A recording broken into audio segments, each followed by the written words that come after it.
फिर आती है हाइट एंड डेप्थ। तो पहले हाइट देखते हैं। तो हाइट क्या होती है?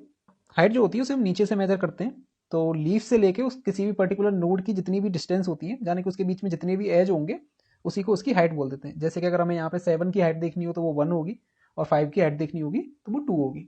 इसको हम लीफ नोड से अपने जो नोड की जो होती है वो मैक्सिमम डिस्टेंस जो होती है उसी को हम यहाँ पे हाइट बोलते हैं। तो जैसे कि अगर यहाँ पे एग्जांपल के लिए यहाँ पे एक और नोड होता 10, तो यहाँ पे अगर हमें 7 की अगर हमें हाइट बतानी होती तो वो यहाँ पे 2 होती, क्योंकि अगर हम इस रास्ते से देखें, यहाँ से 9 से अगर 7 के रास्ते पे देखें तो यहाँ पे एक एज है, और अगर यहाँ से देखें तो पहला ये और एक नोड ये, तो टोटल कितना हो गया 2। अगर हमें इसकी हाइट बतानी होगी तो यहाँ पे हम 7 की हाइट होगी 2। और डेप्थ जो होती है उसे हम टॉप से काउंट करते हैं, यानी कि रूट नोड से। तो डेप्थ जो होती है वो रूट से स्टार्ट करके पाथ की जो टोटल लेंथ होती है वही डेप्थ होती है।